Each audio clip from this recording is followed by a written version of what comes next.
What's up, everyone? This is Soul, and we're back for another episode of Leak Season. It is the little thing that I do where I take a look at some of the latest leaks that are coming out for what might be the 11.0 expansion for World of Warcraft, and I roast it because that is what they all deserve.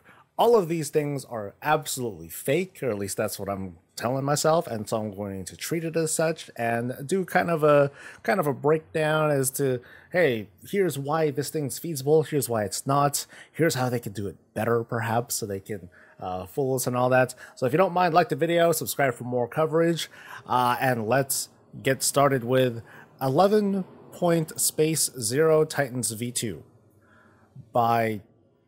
Wait, I've seen this guy. Yeah, hold on.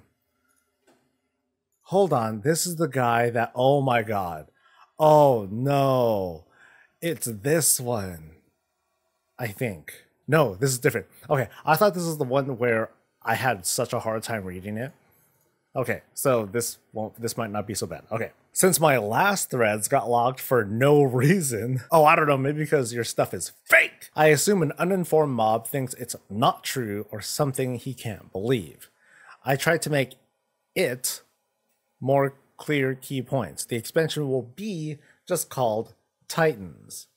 Okay, I know I said that I don't want to do repeats, but now this guy's just trying again. But I gotta at least humor him, okay? It's going to be order themed. Okay.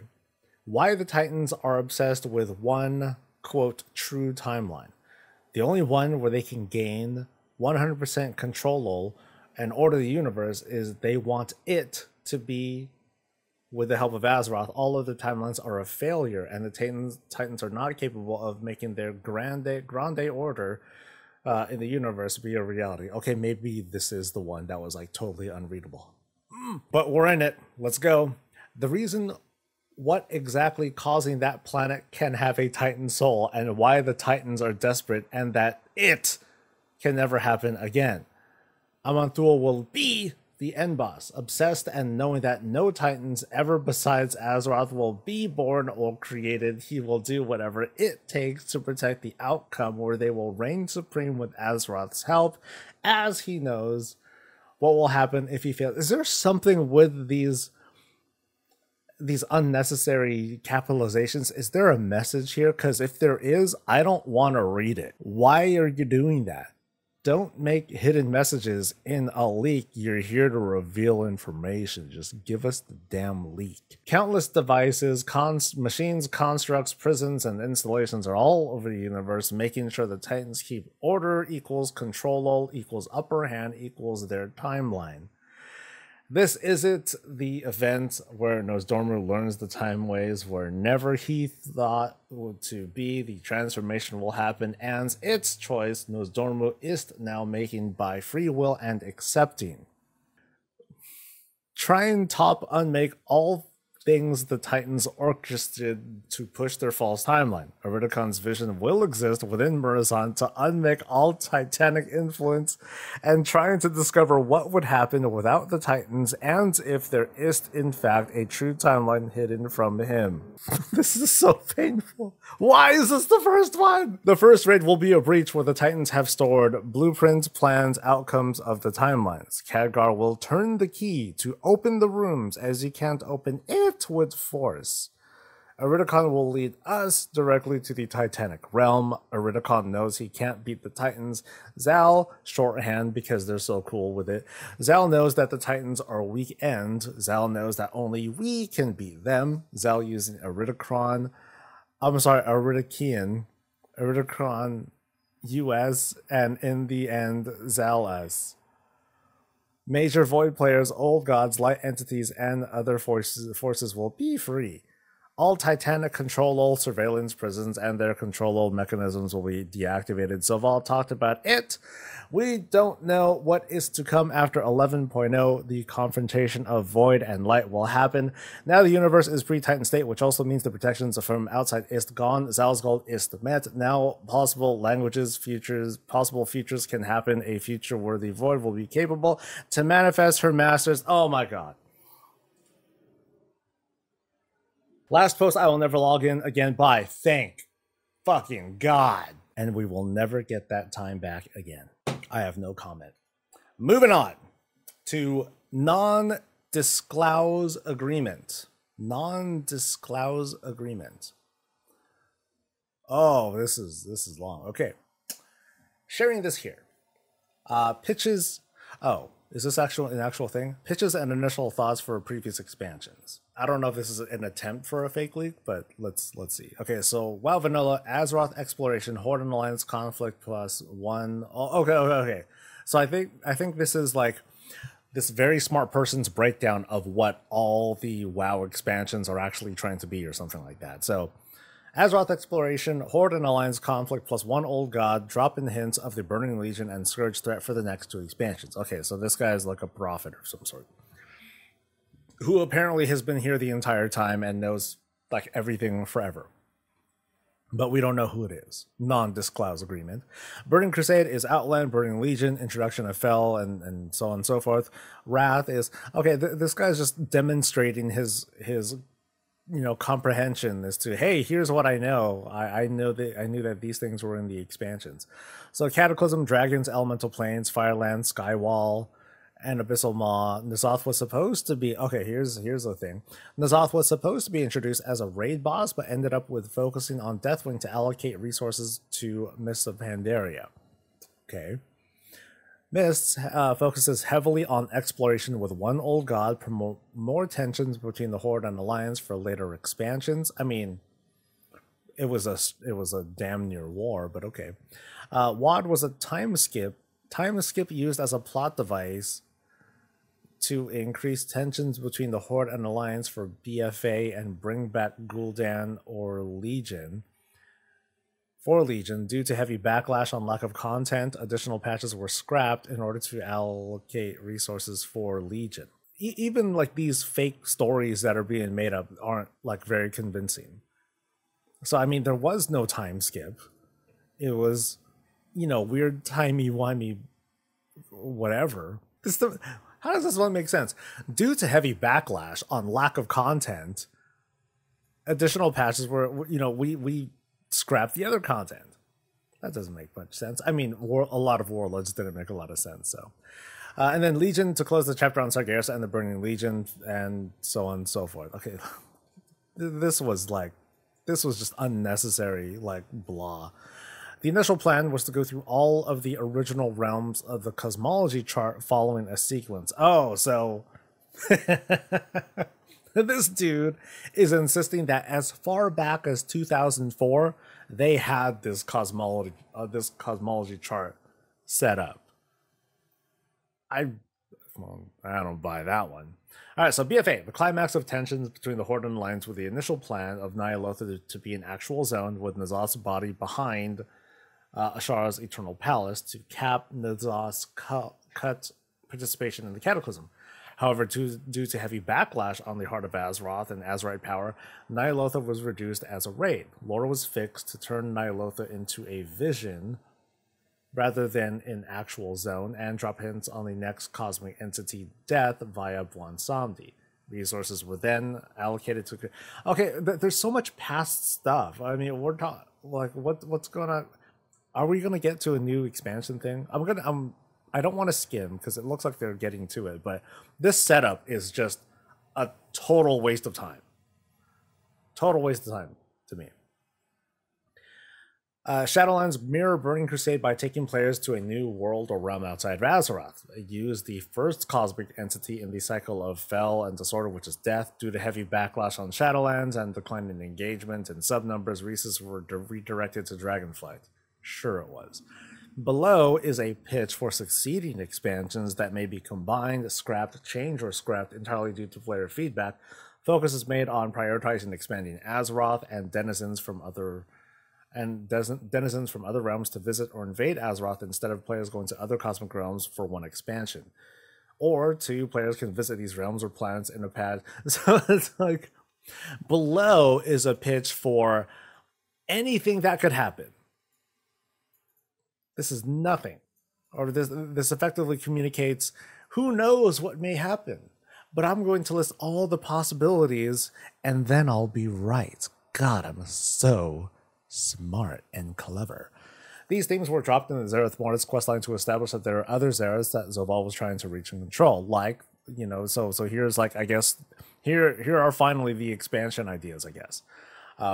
Unnamed Titan expansion order. Players will visit Titan worlds that have not been corrupted by the old gods. The Pantheon and their servants are in complete control of these planets. These worlds are run by Constellars. We met some of them previously, such as Algalon and Rygalon. An Unnamed Light expansion. Yrel and the Lightbound from the Maghar questline will be used here. Turalian, sitting as a regent in Stormwind, will summon Yrel and this light army with the Naru to evangelize all on Azeroth in the name of the light. This may be combined with a Void or Old God expansion as a war between the Void and the Light. Okay, this guy is trying to cheat, right?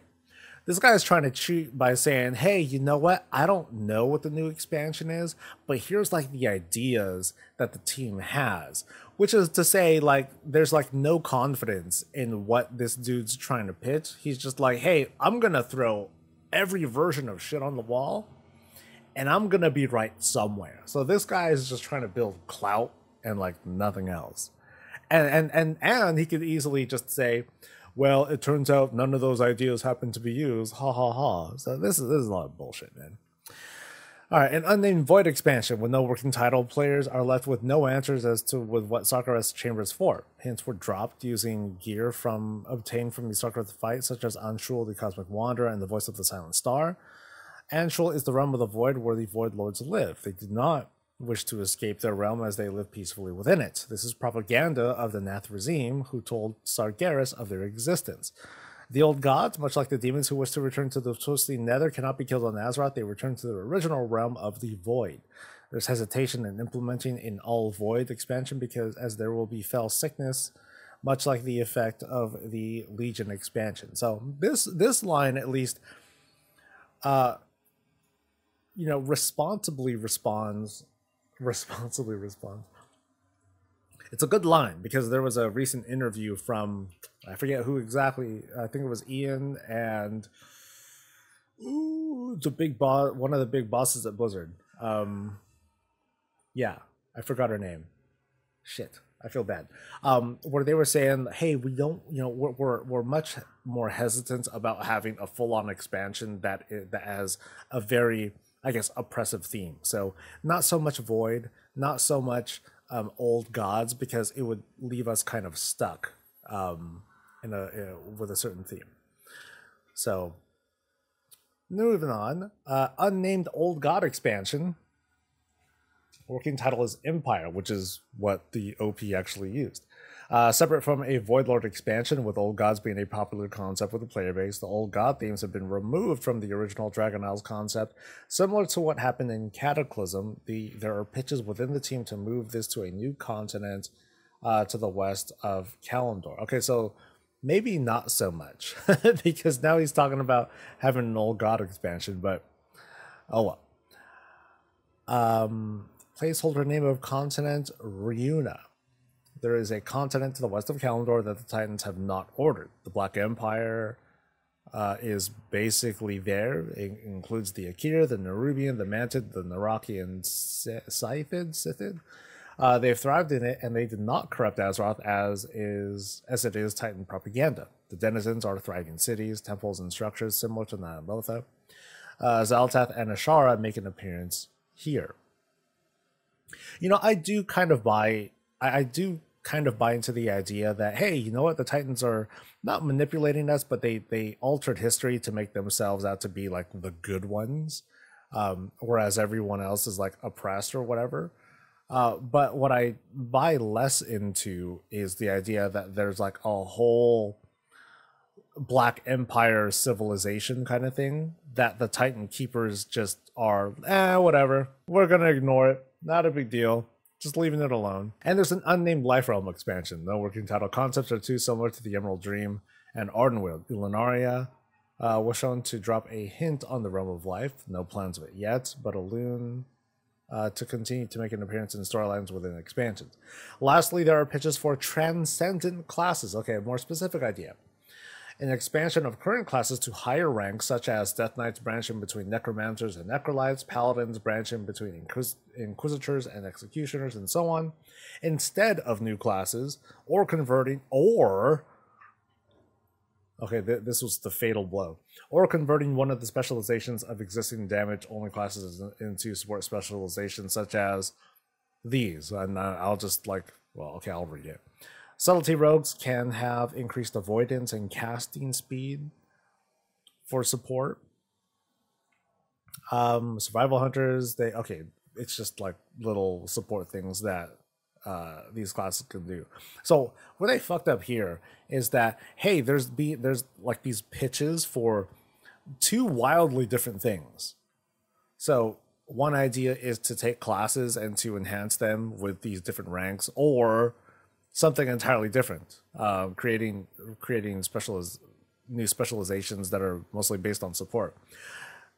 I know that this sort of like so-called leak, it's very not confident. There's no confidence behind this leak. It's just, hey, here's like some ideas that I think would be cool, but I'm not trying to convince the reader that, oh, this is actually what's going to happen.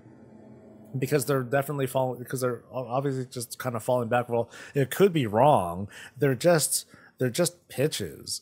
But yeah, there's no foundation here. There's no excitement with something like this. They left it like so dry that, like, why make something like this?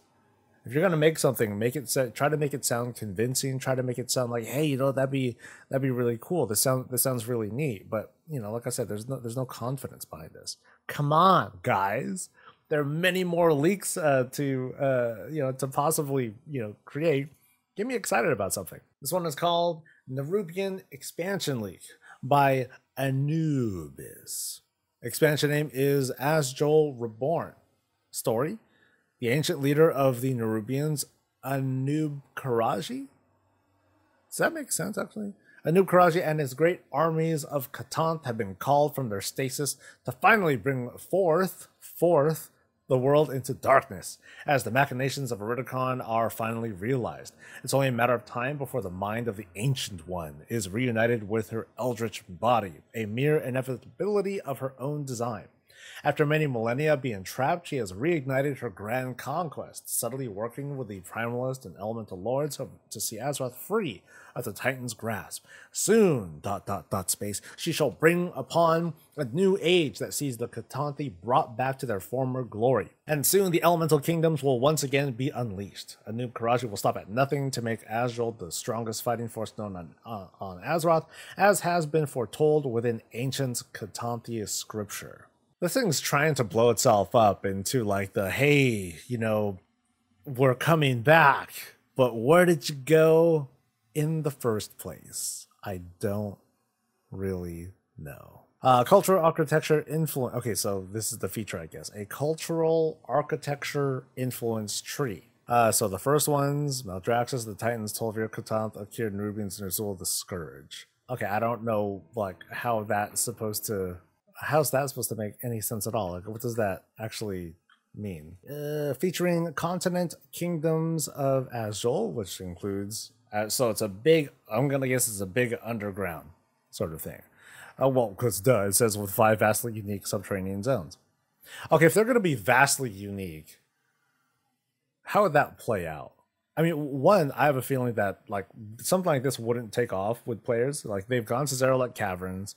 We've seen the low ceiling and how people handle that, and I think people just aren't not too keen on the I guess, again, to repeat some words, like kind of the oppressive nature of being indoors. It feels slightly claustrophobic. Like, if you're not flying, then okay, it's a big zone, it's fine.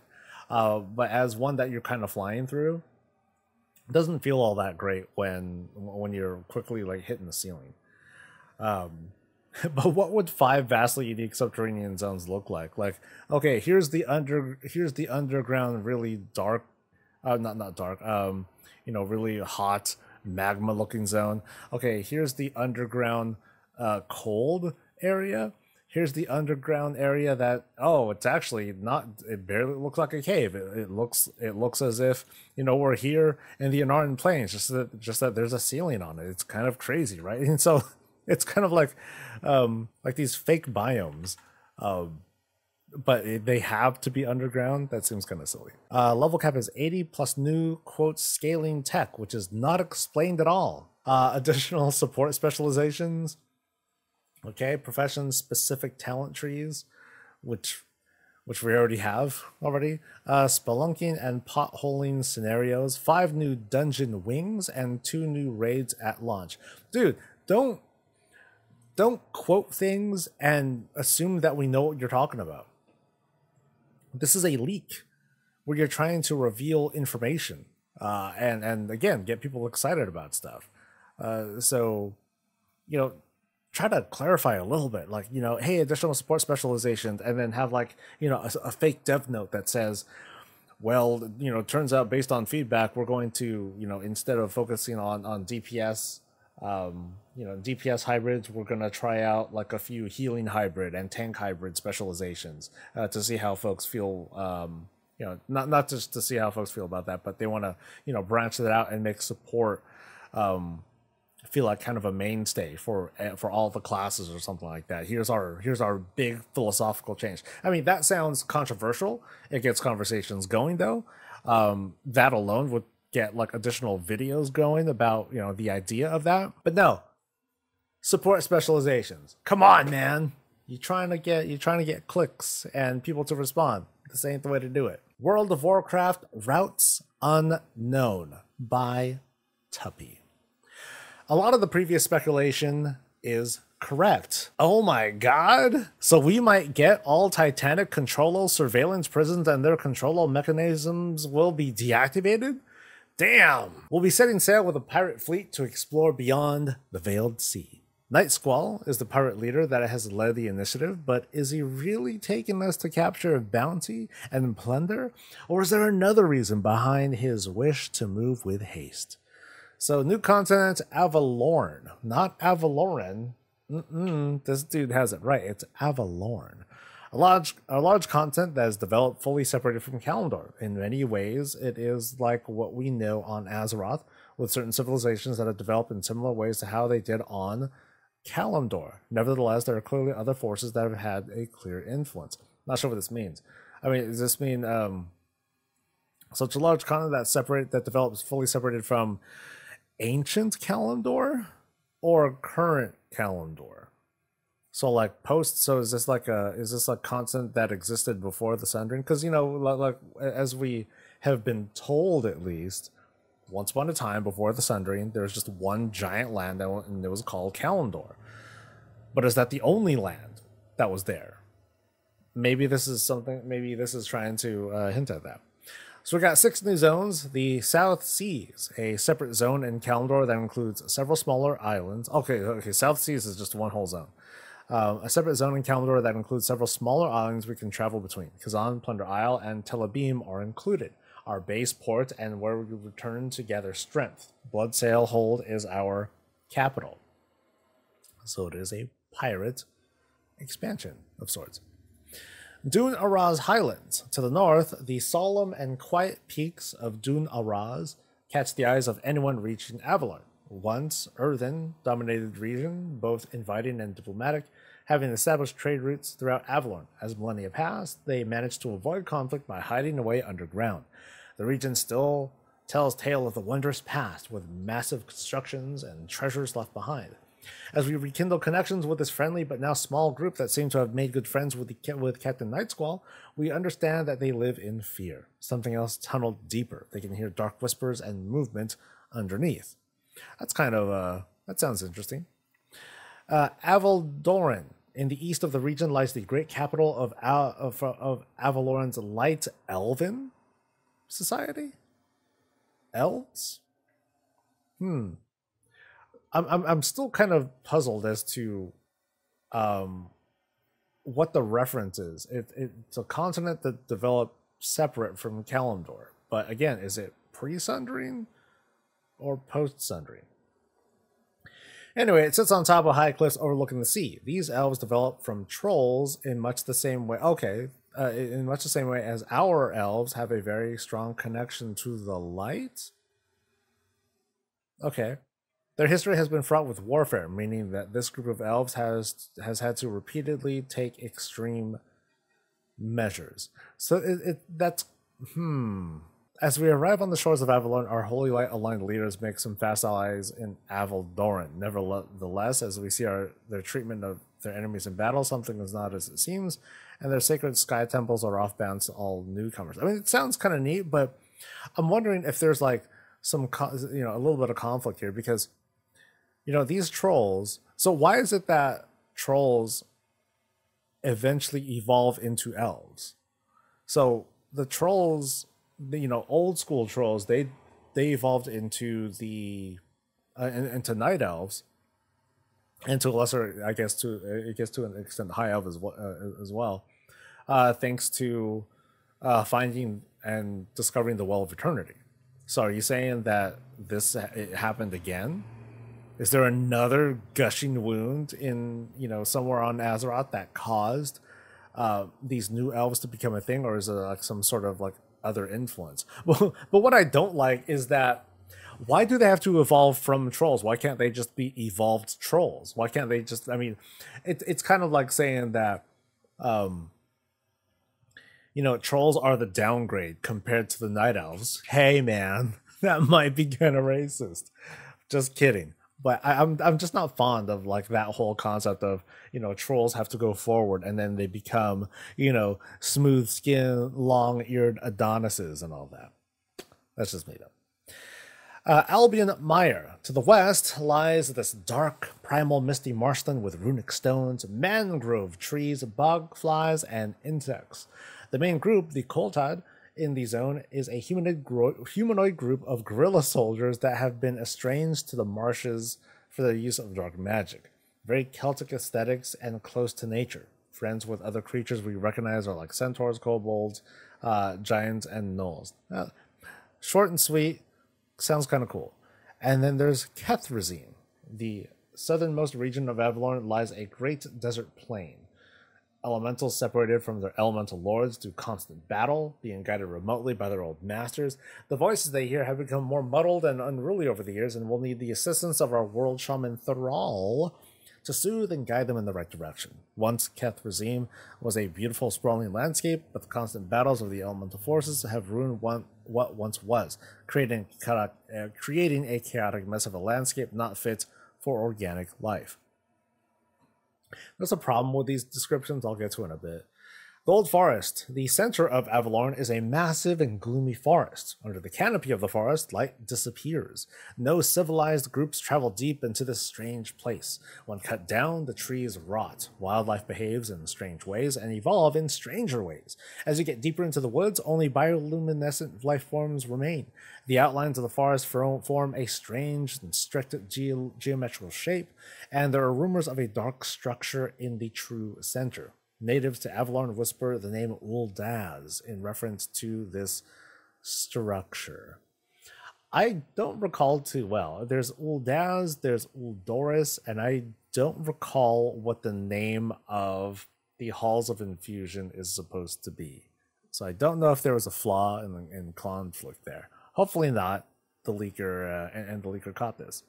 The thing about these descriptions here is that they're a bit too descriptive, and they're a bit too descriptive. They tell a bit too much, and it makes you wonder. Okay, the identity of this leaker, are they the same kind of person that writes these sorts of descriptions? Maybe, maybe not. If so, then we know exactly who this is, because chances are pretty good that these sorts of pitches are being presented to like a narrative designer or something like that.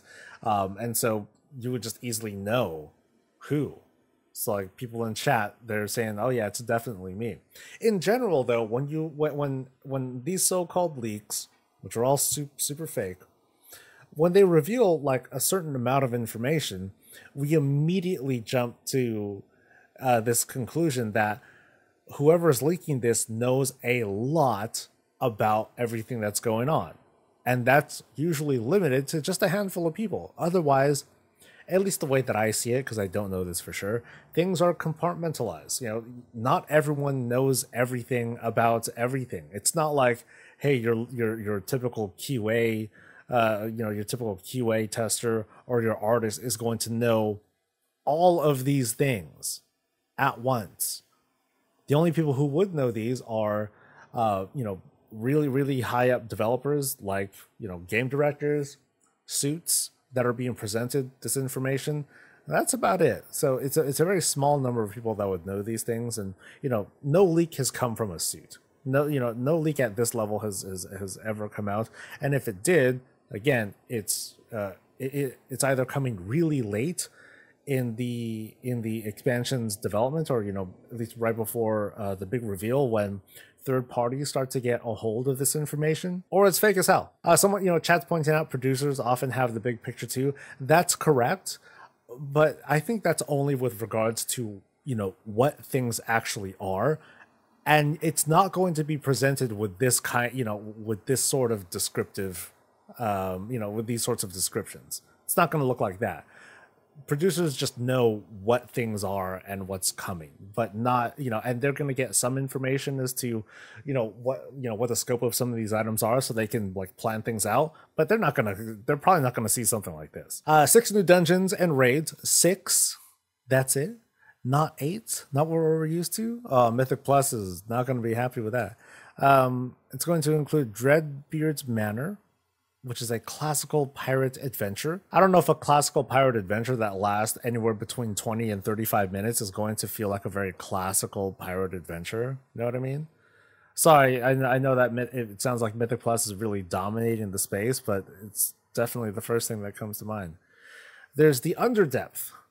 A collapse in the earthen tunnels open a path to the realm underneath. Zakoth, the single standing structure of this zone, seems to bear the answer to who is guiding the elementals. The single path, a small friendly goat, guides us to the great structure. An escort dungeon? So you're only going to have 6 dungeons, and one of them is an escort dungeon? Okay, probably not, but still. Key characters, of course, Thrall, Turalian, Queen Ashara, and Captain Night Squall. Night Squall. I get it. Thrall, shaman, world shaman, whatever. How come he's got to be at the front of every elemental related thing? What about Thrall's kid? What about, Thrall's trusted friend? What about anybody from the Earthen Ring? Earthen Ring is like, yes, we've been guiding the elements forever, and we care about the world. Oh, Thrall showed up. Oh, Thrall master. Oh, please take my chair. I left it warm for you, sir. Come on, dude. Let some more dudes get in the spotlight and all that. So yeah. Shipyards. Oh, trauma. Oh, did you feel that? I felt trauma just now. Oh, it felt like bile. Shipyards. As Captain Night Squall have found a path into and beyond the Veiled Sea, a new age of exploration has begun. We as travelers will need a new mode of transportation. Harbors and shipyards make it possible for players to construct their own ships. We'll also be able to choose whether to focus on 3 separate paths, such as a trader. Construct your ship and hire a crew that help you gather resources and enhance your professional skill to sell what you found once returning to known lands. You can be a buccaneer. Enhance your ship with greater arms and armaments to take on enemy ships. Or you could be an explorer. Purchase navigator equipment, travel fast, paint the hull red. Why red? Anything to find unexplored isles and to get you where you need to go faster. That's cool. And y'all know me. I'm a big fan of things that are outside of the usual pets, mounts, transmog achievements. I want to see more, but this fails to really tell me what do we do with this. So we can make our own ships, and I can send dudes out, I can take on enemy ships, or I can explore. I mean, that's the gist of it, but it's not being presented in a way that I can really envision something in my head. I mean, they're trying to tell me what it does, but I'm not quite sure how it translates into like anything that I'd be doing. Like, hey, let me log in. Cool, let's go to my shipyard and do a thing. Am I going to my shipyard, or am I making a ship and I'm hopping on the ship and I'm doing stuff? Okay, no new class or race. Instead, several classes gain an additional themed spec or have current specs changed. Changed? Oh, this is going to go great. We're going to have certain specs changed into support roles. So, Decay Warlock, it's support. It spreads decay to weaken enemies. Okay. An Earth Shaman, a tank spec that strengthens skin to be like armor. Enhanced Shaman becomes a support class. So,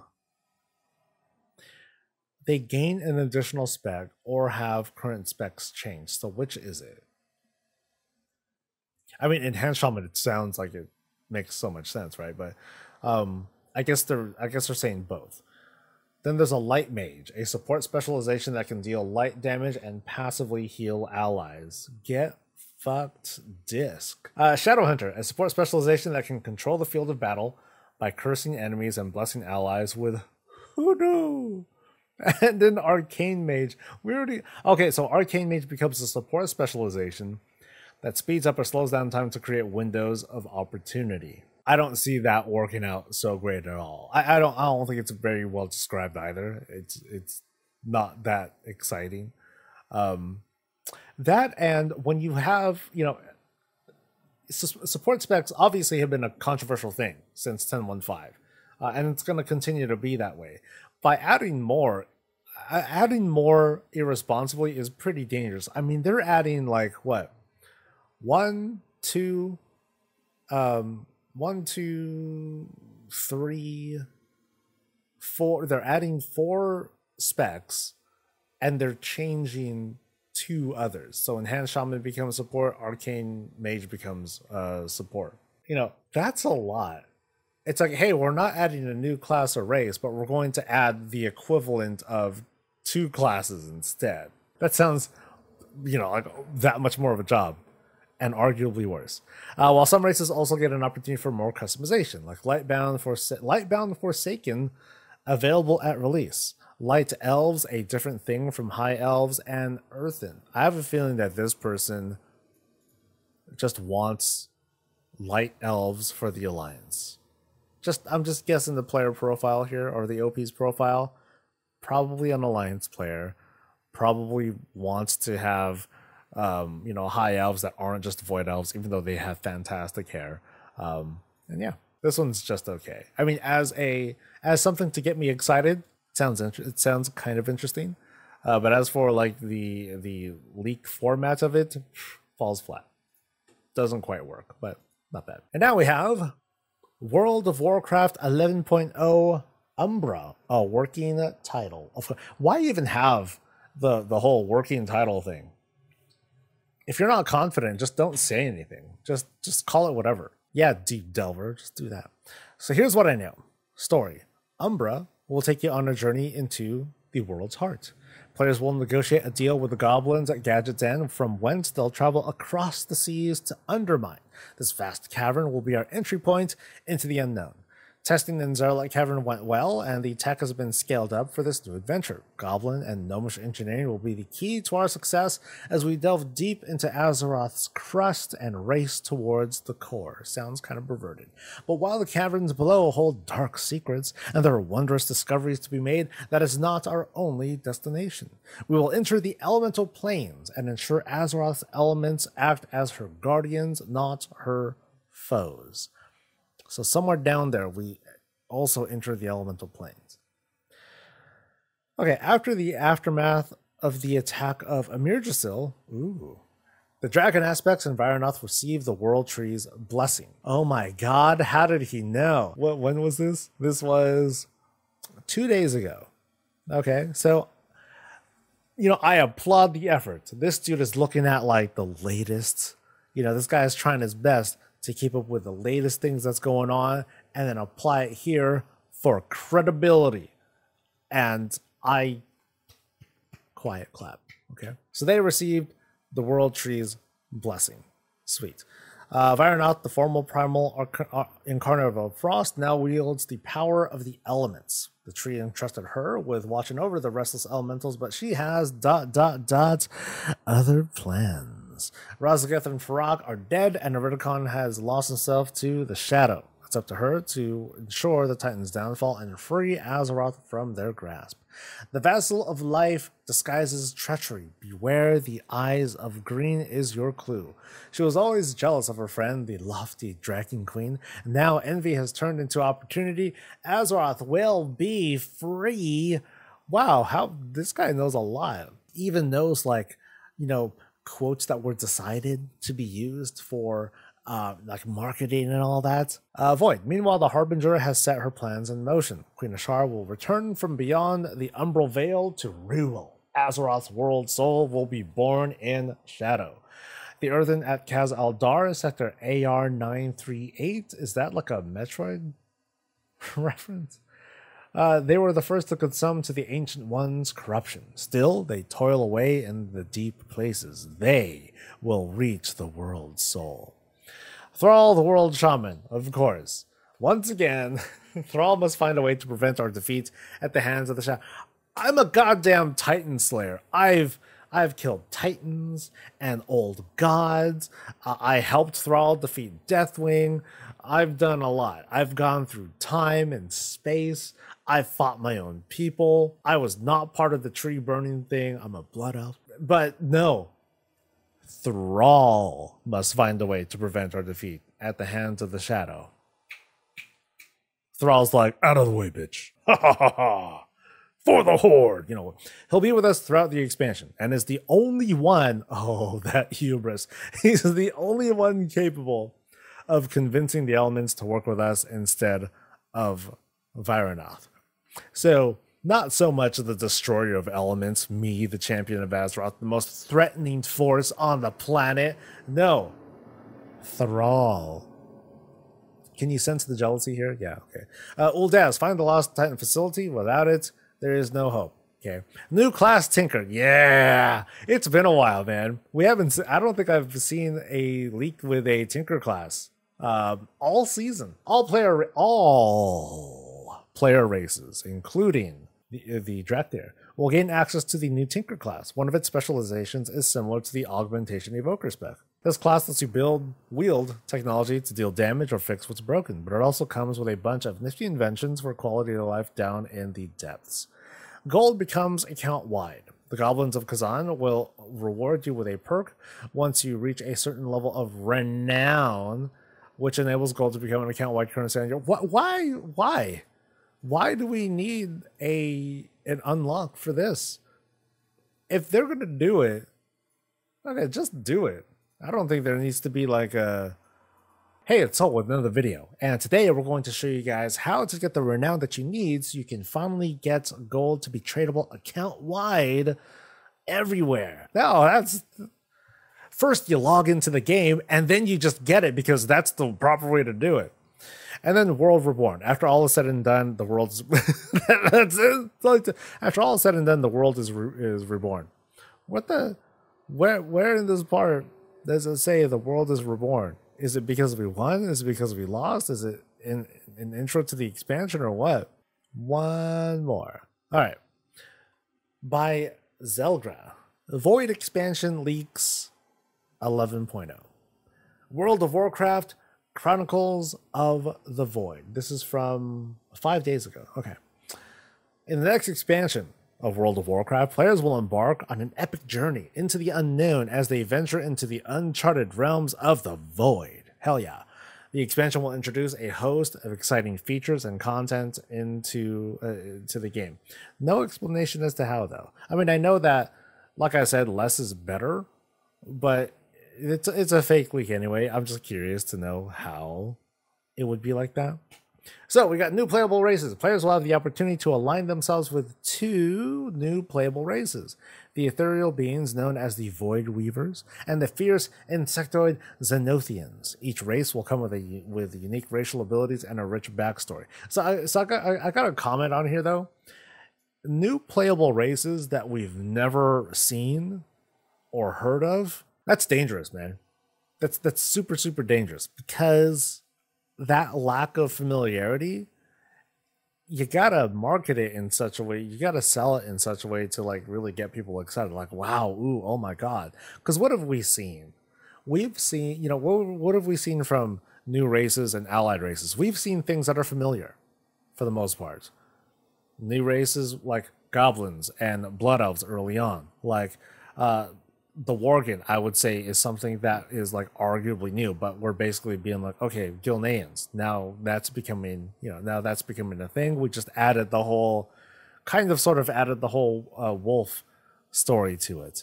Pandaren, I would say, is kind of a risk, but we've at least seen small hints of that here and there.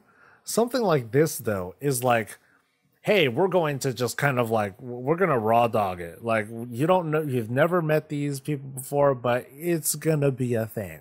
As opposed to more familiar things like Dark Iron Dwarves, like Zandalari Trolls. One other new thing, I'd say the Nightborn and also the Void Elves. Like, those are new, but they've at least had story that's established before they became a playable race. So yeah, chat's saying that Pandaren were known in Warcraft. I'd say that's the closest risk. That was the closest risk, because outside of that Warcraft 3 reference, within the world of Warcraft, though, not everyone knew. Not everyone, not everyone knew about Pandaren at all. It took nerds like us to tell people, yeah, well, actually, it was part of the original RTS. And people were like, okay, yeah, whatever, pandas, sure. But there wasn't any previous in-game reference to it, really. Not that I know of. At least nothing that was so... The takeaway I'm saying is that by just introducing something like out of the blue like this, it carries a tremendous risk, the way I see it. Anyway, let's move on, because we've got 9 bullet points to cover. Void-touched classes. A new class specialization system will be introduced, allowing players to infuse their existing characters with the power of borrowed power. Probably. Unlock Void Knight, Void Shaper, or Void Caller specializations to wield dark and otherworldly abilities. Cool. Borrowed power. 3 Covenant system. Whoop-de-doo. The Void Realms. Explore new zones teeming with the chaotic energy of the Void. Yay, purple expansion. Encounter strange creatures, unravel ancient mysteries, and engage in dynamic world events, oh boy, that can reshape the landscape. Yes, come everyone. Come and help me make Void soup. Void Forge weapons. Acquire powerful Void Forge weapons and armor that can be customized with Void essences. These artifacts will allow players to harness the might of the Void in battle. And then there's epic raids and dungeons. Challenge. Okay. Wait. Artifacts. Fuck. So Void Forge weapons and armor that can be customized with Void essences. Okay, so we got special specs. We've got void weapons, artifact things. Man, this is becoming a very heavy expansion. Epic raids and dungeons. Challenge fearsome void lords, and so we're just gonna straight up raid a void lord. Which were at first depicted as the kind of boogeyman of WoW. Now they're just things that we can tick on raids. So I'm sorry, I'm commenting too much. Let me kind of go through this. We're going to challenge fearsome Void Lords and their minions in a series of epic raids and dungeons, uncover the secrets of the Void, and confront cosmic threats that could tear Azeroth apart. Fun. Allied factions. Forge alliances with enigmatic factions that have their own stake in the struggle against the Void. Earn reputation, unlock unique rewards, and participate in faction-specific storylines. Player housing in the Void. Establish your own pocket of reality within the Void by building your personalized sanctum. Customize your Void sanctum with unique decorations and invite friends to visit your otherworldly abode. Okay, now I'm gonna pause. This is not the way to do it, man. They're making a very closed theme on what's going to give us our own little slice of the world of Warcraft. It's like, Motherfucker, I'm like a 19, 20-year veteran of World of Warcraft. I've been around. I've seen tons of shit. And you're going to tell me that, oh yes, at last I can kick up my feet in a void pocket. That's what we deserve, I suppose. Chat saying purple garrisons with tentacles? Heck yeah. Also, I think chat's correcting me. Chen's Keg is a quest from Classic in the Barrens.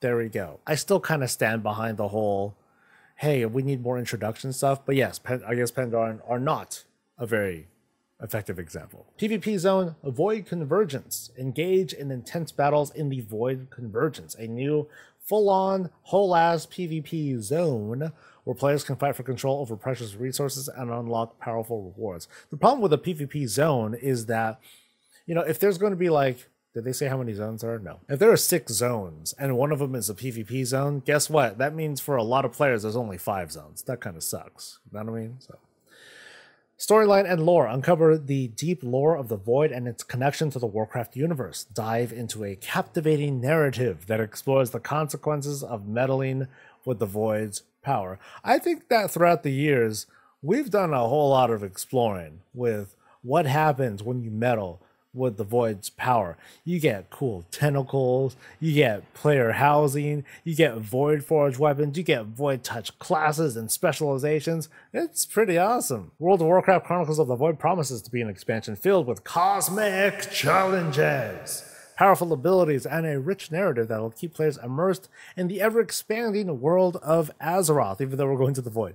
Are you prepared to face the Void and shape the destiny of Azeroth once again? Yep, here's the money. And that wraps up this episode of Leak Season. Which thing was your favorite? What was the stupidest thing that you saw that you got? Which was probably the entirety of the first leak that we were talking about. Let me know what your favorite is, and let's get out of here. Again, like the video, subscribe for more coverage. I'll see you guys for the next episode of League Season, and until then, stay safe, stay healthy, and as always, stay breezy. Dude, like, it's like this dude came back for more. It's like, man, I got so roasted, but I'm not done yet, dude. I ain't done. Dude, what a burn! Your previous thread isn't logged, but this one now is. Just because nobody's engaging with your thread doesn't mean it's locked. Damn. Damn.